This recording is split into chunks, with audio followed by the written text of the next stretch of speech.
राजधानी भोपाल से सटे निपानिया सूखा और आसपास के गांव में पानी का संकट सूखे की त्रासदी जैसा विकराल होता जा रहा है।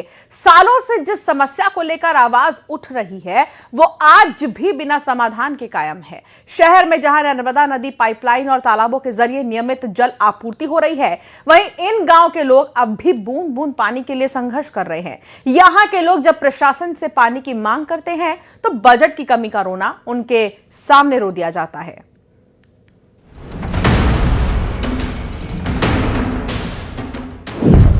दशकों पुरानी समस्या,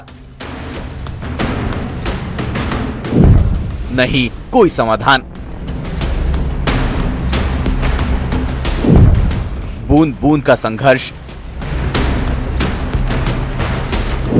पानी के लिए परेशान। निपानिया सूखा के ग्रामीणों के अनुसार ये समस्या पिछले 30 वर्षों से बनी हुई है। गांव में भूजल स्तर लगातार गिरते हुए 500 से 700 फीट तक पहुंच चुका है, जिससे पानी निकालना बेहद मुश्किल और खर्चीला हो गया है। गांव में पानी का एकमात्र सहारा एक टंकी है, जिसे स्थानीय सरपंच अपने निजी कुएं से भरवाते हैं। इस टंकी के भरोसे पूरा गांव अपनी दैनिक जरूरतें पूरी करता है।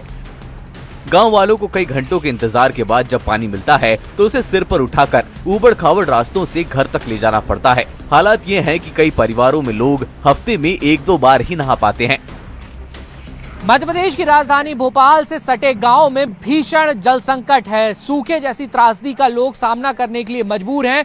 यहां पर ग्राउंड वाटर लेवल की जो स्थिति है वो बहुत चिंताजनक हो गई है। 600 फीट तक पानी जो है वो पहुंच चुका है। इस वक्त मैं निपानिया सूखा गांव में मौजूद हूं। इसके नाम की तरह ही यहाँ पे सूखे जैसे जो हालात हैं वो बन गए हैं। ये इकलौती पानी की टंकी है जिसके ऊपर पीने के पानी के लिए और रोजमर्रा की जरूरत के लिए पूरा गांव जो है वो यहाँ पर निर्भर करता है। महिलाएं कई किलोमीटर से आती हैं और इस तरह भारी भारी जो पानी के कंटेनर हैं, कुप्पे हैं, उनको लाद कर ले जाने के लिए मजबूर हैं। और पिछले कई सालों से जो स्थिति है वो जस की तस बनी हुई है। इनकी खबर लेने वाला यहाँ पर कोई नहीं है। कितना समय हो गया ऐसे पानी? 20 साल हो गए।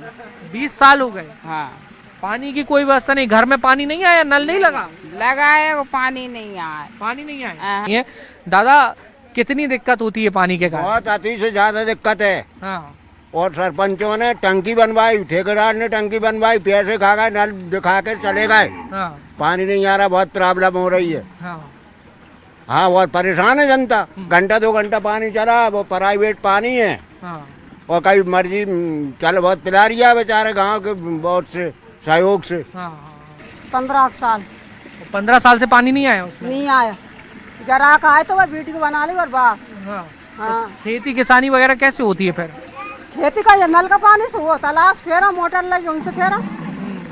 आप कितनी दूर से आती हो रोज पानी भरने? अरे बहुत दूर से आऊँ भैया, दिन भर देखा पूरा गाँव का, उनसे पूछ लो। सरकार की नल जल योजना के तहत गांव में पाइपलाइन तो बिछाई गई, लेकिन आज तक पानी की सप्लाई शुरू नहीं हो सकी। कई घरों में नल तक नहीं लगे और जहां लगे हैं वहां पानी कभी नहीं पहुंचा। सरकार से क्या कहना चाहती हैं? है, सरकार जी कहना है वो हमें पानी दे, और का कहना है वो। ठीक है। नल चल जाए बहुत बड़ी बात हो जाए। हाँ। यानी साफ है कि पानी की कमी का सीधा असर खेती पर भी पड़ा है। गांव में अब केवल एक फसल होती है, वो भी पूरी तरह बारिश पर निर्भर है। अधूरा काम कर दिया, 5 साल से काम चल रहा है, अभी तक काम पूरा नहीं किया। बार बार विभाग को अपन ने सूचना दी पर विभाग द्वारा कोई कार्रवाई नहीं कर रहे उनके ऊपर। कौन सी योजना के तहत यहाँ पे सिर्फ नल अकेले लग गए हैं और पानी नहीं आ रहा उसमें? BHE के द्वारा। योजना कौन सी है? नल जल योजना। नल जल योजना। तो ये जो टंकी में पीछे पानी आ रहा है ये कहाँ से आता है, इसका क्या स्रोत है? ये डैम के पास से आता है। कुएं में 1 इंची की मोटर से पानी बेलना करते हैं, फिर उससे इनको गाँव वालों को सुबह शाम पानी देते हैं। तो जो खेती है यहाँ पे, जो हमें आसपास खेत दिख रहे हैं, तो पानी नहीं है तो यहाँ पे खेती कैसे हो पाती है और कितनी फसलें हो पाती हैं साल भर में? एक फसल हो पाती, दूसरा तो खाने के लिए गेहूँ निकलते हैं बस। गेहूँ भी नहीं तो बारीक बारीक गेहूँ निकलते हैं। पानी की कमी का? पानी की कमी। और ग्राउंड वाटर लेवल कितना नीचे जा चुका है? 600 फीट नीचे पहुँच गए। कुल मिलाकर राजधानी के आसपास के गांव में ही जब ये हालात है तो सवाल दूर दराज के इलाकों की स्थिति पर उठना भी स्वाभाविक है। देखना होगा कि सूखा गांव के नाम के आगे से सूखा शब्द आखिर कब हट पाएगा। वासु चौरे, न्यूज़ 18 भोपाल।